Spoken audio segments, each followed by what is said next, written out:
So I recently received a question on the channel that I think a lot of youth pastors are asking themselves. How can we make our teen ministry more fun and participative? Now, before I answer this question, I think we need to ask ourselves a few more questions. And before I ask and hopefully answer some of these questions, my name is Paul Turner from thediscipleproject.net. I want to welcome you to the channel here. This channel is all about keeping youth pastors motivated and their youth ministries moving forward. So if you'd like to be equipped to be the best youth pastor you can be with videos on programming, planning, games, room design, hit the subscribe button and you'll get videos just like this every week. So before we answer the question, how can we make our teens ministry more fun and participative? Let's ask another question. How do you know your youth group isn't fun already, and why do you need more fun? Before you start adding fun, you have to ask what's wrong with what you've been doing. Is it not fun enough? Are your students not having maximum fun already? Have any of the students told you that youth group wasn't fun, or you haven't seen it on their faces or in their body language? The reason I ask these questions is because, like you, I was deciding what was fun and how much fun was needed, and most of the time that was just me in my head second guessing. So before you go deciding what you are doing isn't fun, let me ask a few more questions. What is the purpose of fun at youth group? Now, this has been a point of contention for a long time in the church. Some youth pastors think the only fun you should have is students should want to read the Bible, study the Bible, and worship. And yes, those things are fun, but are they the only fun kind of things you can have at church? The definition of fun is enjoyment, amusement, lighthearted pleasure. And I've used fun as a way to break the ice so kids get to know each other, bond, burn off some energy, and even team build. Fun serves you, not the other way around. Once you figure out what the purpose of fun is in the context of your youth ministry and the purpose for that youth meeting, you can add as much fun or as little fun as you need. Fun is there to serve the purpose of the youth meeting, not the other way around. And listen, if you're looking for a resource to help you actually plan out your youth meetings with purpose, let me recommend my youth meeting playbook. It has 52 weeks of planning sheets. I break down all the elements of a great youth meeting and then some articles to help inform that and give you tons and tons of ideas and information that are going to help you plan the best youth meeting possible. There'll be a link to that down in the description. Now, before you decide you need more fun, here's another question you have to ask yourself. What do you think fun is? Depending how old you are, your definition varies.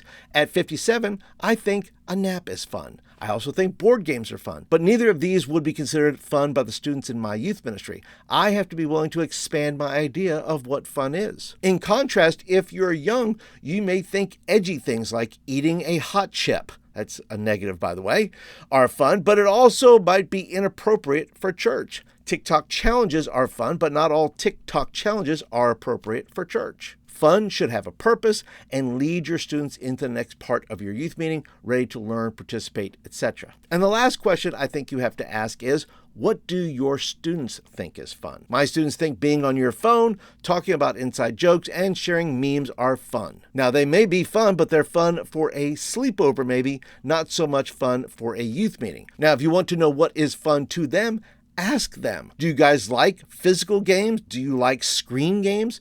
How about eating? Eating is fun. And let me say this, all the pressure for fun should not be on the youth pastor. You should be teaching students to own their youth meeting and contribute to it. This is where the participation comes in. Students should be co-creators of fun and not just consumers. It sets a bad precedent to what church should look like if all you do is show up, do all the work, and leave exhausted. Give your students the opportunity to bring the fun. Fun could look like a craft, or a game, or a service project, or making tacos. Negotiate how the fun will play out and then lean into it. I once had a group that did not like the games that I was preparing. So guess what I did? I took the show Chopped, right? That's a Food Network show, and you get this basket of goods, you put it in front of the chef and say, hey, listen, you got to make a meal with this. So one week I went to the dollar store, filled each bag with a bunch of stuff, all equal, well, maybe not, basic stuff. And I said, look, here's some stuff in a bag. Make me a game. Winning team wins a prize. So that checked off a lot of boxes. First of all, it was fun to them to do it, but it also got them participating in the program. They decided, here's the stuff I have to work with. I'm going to make a game. I'm competing against other people, and I've added value to the youth meeting. And listen, I try to add fun to all the curriculum that I write. So let me give you a few suggestions. If you're looking for curriculum where fun is already built in, let me suggest action figures made by God, made for good. And it's all about action figures, kids playing with action figures, putting on little plays with action figures, little fun like that. Baby steps, growing up in your faith.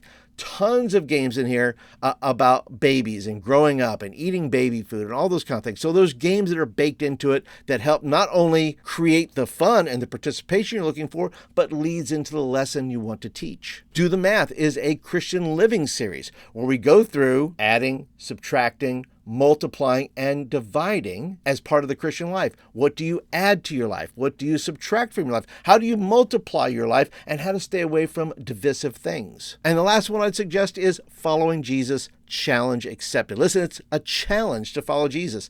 And in this series, I look at people who turned away from Jesus, that the challenge was too hard for them. And then there are some who accepted the challenge and said, yeah, I want to lean into that. I want to follow this Jesus. So every week, there's a challenge your students can do that then lead into talking about the challenges of following Jesus. So listen, before you start saying that youth group isn't fun and you have to bring all the fun, ask yourself some more questions. Go through these questions and answer them for yourself. But most of all, talk to your students and find ways to get them involved in the planning of that fun that you want to have and they want to have in your youth meeting. But that's it for today, everybody. Thank you so much for watching today. If you're interested in more lesson ideas, things like that, I'm going to put a playlist right over here. And if you're needing more fun games, well, I got over 100 games in this playlist right over here. Check that out before you go. And listen, if you have a question for me, it says, Paul, I'd love for you to answer a question for me, leave it down in the comments. Don't forget to go and click that thumbs up button that tells me you like the video and you want more of them.